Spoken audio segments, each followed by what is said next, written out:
And it ended up having a very, very dramatic impact on the economies and by extension on the living standards of everyone who had to live under it.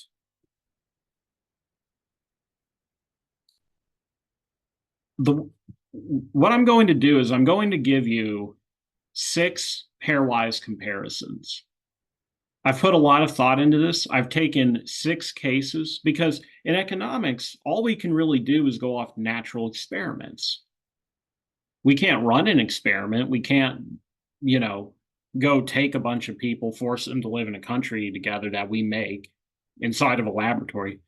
All we can do is look at different countries or different cities or different counties or whatever our scale is. You look at two places that are very similar and you say, okay, one of them had this policy and the other didn't.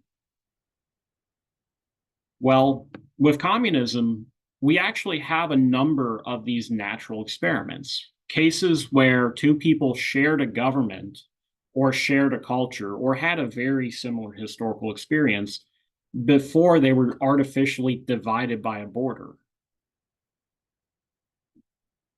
And in every case, we can see that the capitalist part of the country grew much, much richer, like shockingly richer than the communist portion. So, for example, with Russia and Finland, they're not really the same culture at all, but they both used to be part of the same country. Finland had been a province of the Russian Empire. But after the Russian Revolution, they end up winning their independence. And even though they end up being ground down in World War II, they fought on the side of Germany. Finland still managed to keep its capitalist system. That was kind of part of the terms because Finns are badass. Like you look up the Winter War, look up the Finnish sniper Simo Häyhä. They're some of the toughest people on earth.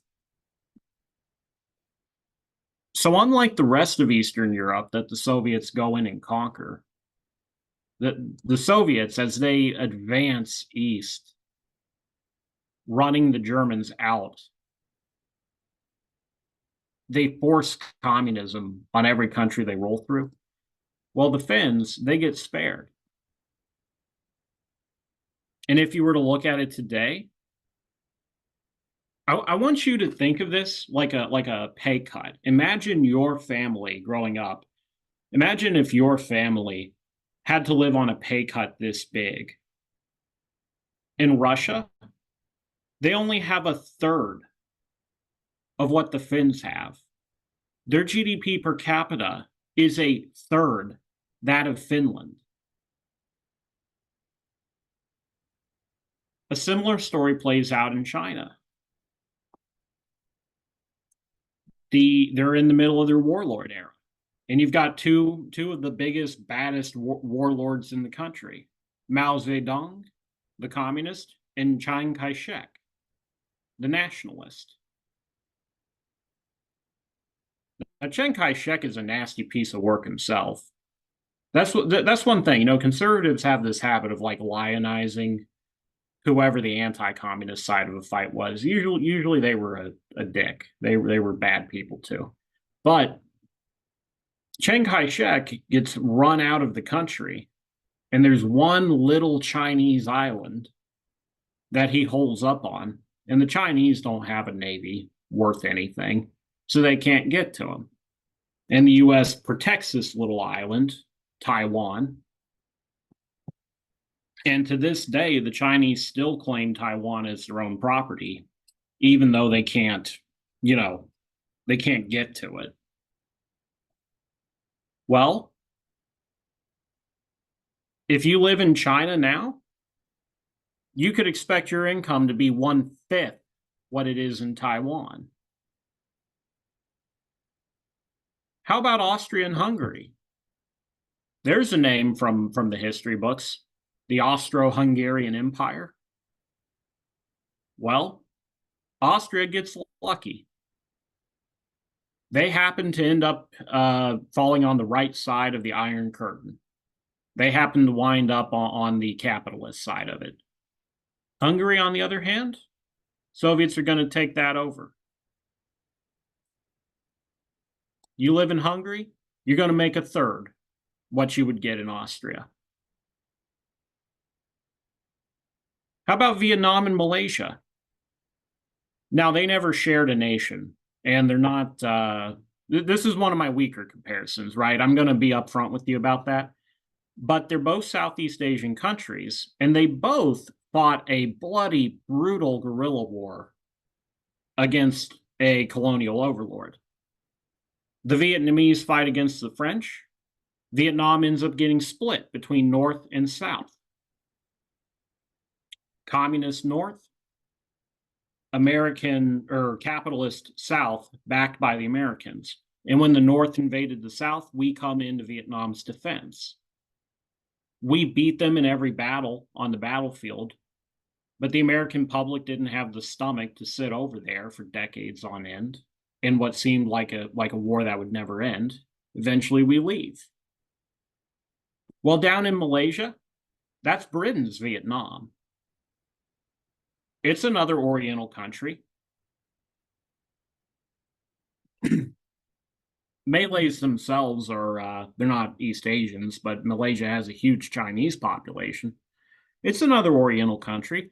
It's another skinny little tropical country. It has a communist insurgency. But the British win. And if you lived in Malaysia, you would be thanking your lucky stars that the British won. Because today, a Vietnamese person lives on a third of what a Malaysian person does. Okay, well, how about our other big Cold War war? Korea. It's the same story. North invades the South. Well, unlike Vietnam, America didn't leave until the job was done. And because of that, the South Korean people have 20 times what the North Korean people have. 20 times. Look at this map in the lower right corner. One of your homework questions asks you about estimating GDP with light. You recognize what these land masses are? See, you could be forgiven for thinking that this is a strait and that there's an island down here. That's the Korean Peninsula. South Korea is lit up. China's lit up too. North Korea is as dark as the grave.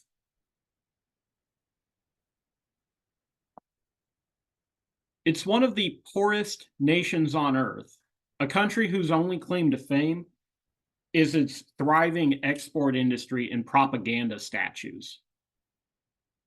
And the reason why is that North Korea basically went full hermit kingdom mode again. It fell back on that age-old Asian pattern of cutting themselves off from the world as much as possible, in addition to being a communist state. The North Korean people live on the permanent edge of starvation. Famines are a regular occurrence there. At a time when famine was abolished from every other corner of the world, except for Africa, North Korea still has famines. Their people live in shacks. They live in shanties at essentially the same living standard that they have for the past thousands of years. South Korea boomed. I might have mentioned, actually I may not have. I usually bring this up when I play a certain song for you in person. I had a coworker who was from South Korea. He grew up in Gangnam, like Gangnam style. Apparently Gangnam is like the Hollywood of Korea or whatever. It's where all the rich people live. I looked this up, and like Seoul is bigger than New York City. There's skyscrapers all over the place, huge amounts of wealth everywhere. And you know, he had to serve like all South Korean men did in the military. They got universal conscription. And And he sits there as part of a mountain division on the DMZ for a year or two. And it's like those photos you see of the Mexican American border. You can just, or the one I showed you of Dominica and Haiti.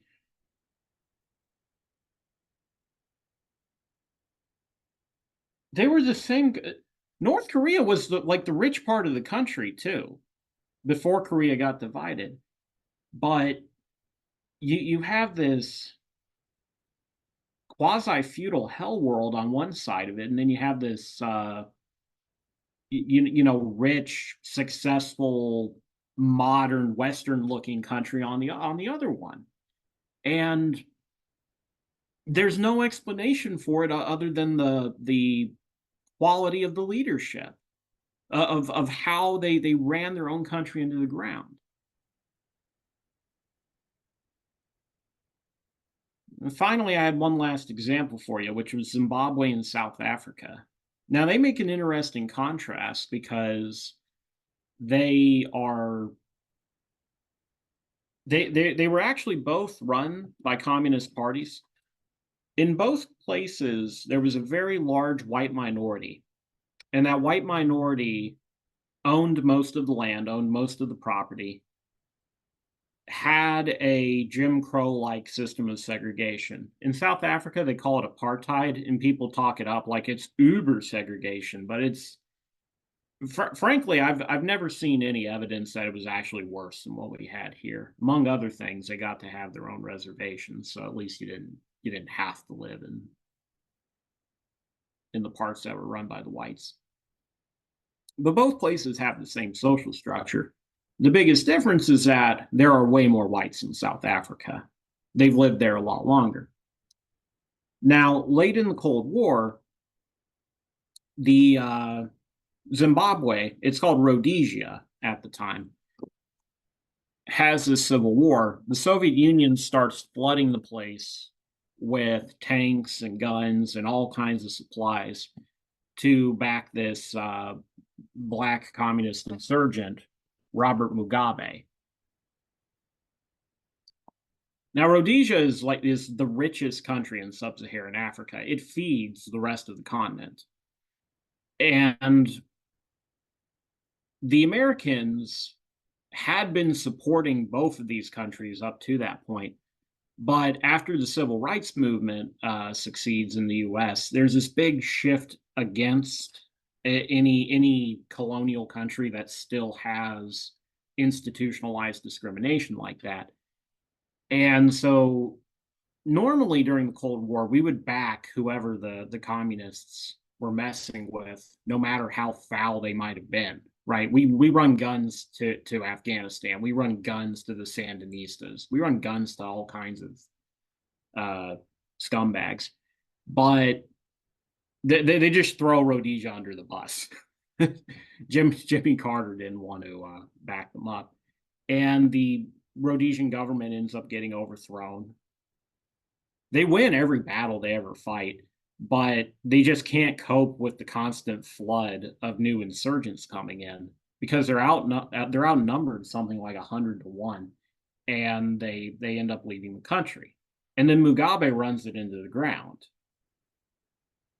If you ever seen like the $1 billion Zimbabwe bill, see, there's the infamous $100 trillion Zimbabwe banknote. They hyperinflate the currency, and the country ends up completely collapsing. The government survives, but the economy, I should say, the economy ends up completely collapsing, and the country that used to feed the rest of Africa ends up falling into a state of famine itself. It was much like North Korea, another one of the most spectacular failures of a nation in modern history. Now, in South Africa, the Communist African National Congress Party ends up winning the elections. They end up putting enough pressure on the segregationist government that they have to turn power over to them. They have to finally, allow natives to start voting. And the ANC becomes the dominant ruling party. This is Nelson Mandela's people. See, a lot of people talk about Nelson Mandela like he's Gandhi or Martin Luther King Jr., and that could not be further from the truth. The ANC guys will do things like stick a tire around a person's neck, fill it with gasoline, and set it on fire so that it burns you like a candle. They call that necklacing. It's supposed to be one of the most painful ways a person can die. Mandela is another little Kim Jong-un, right? He's another very vicious third world, criminal. But the thing is, South Africa also has a bunch of different ethnic groups, some of which are doing better than others, and it also has a much larger white population. And so the ANC can't just run the country by itself. They have to respect the desires of the Zulus. Mandela is a Xhosa, but the Zulus are one of the biggest, most powerful, political groups in the country. He can't just run roughshod over the Boers, can't just run roughshod over the British. And so South African democracy ends up doing very badly. But it thrives compared to Rhodesia because even though they get a communist ruling party, they don't get a communist one-party state and command economy. The consequence? Well, Zimbabwe has a quarter of the wealth that South Africa has now. Before all this stuff started, Zimbabwe was the richer of the two. And they both share that common heritage of being former British colonies that had the same social structure. Now, I've limited myself to 6 main examples. I have other graphs here. You can see there's a lot that I just kind of take for granted that you all know as background information. This line on this map is what's called the Iron Curtain. You did not get to come and go as you pleased in the Eastern Bloc. So the Soviet Union, it only consists of this junk, right? What's now the Baltic states, Ukraine, Belarus, and Russia, and then other stuff in, Central Asia. But they keep these other little countries, Romania, Bulgaria, Czechoslovakia, Hungary, Poland, East Germany, as slaves. They're puppets. Their governments take orders from the Soviet government. And nobody is crossing this border without explicit government permission. They don't allow information across this border. And that's why people said it was like an iron curtain had, sprung up, dividing European civilization into 2 parts. And even to this day, you can see on maps of wealth the scar of that Iron Curtain crossing Europe. The green thing down here, that's Yugoslavia and Albania. They're communists too. They're just not Soviet aligned. There is this invisible border that you cross and you enter a land of poverty. Some of these countries were fine before the Iron Curtain. Hungary was fine. Czechia was fine.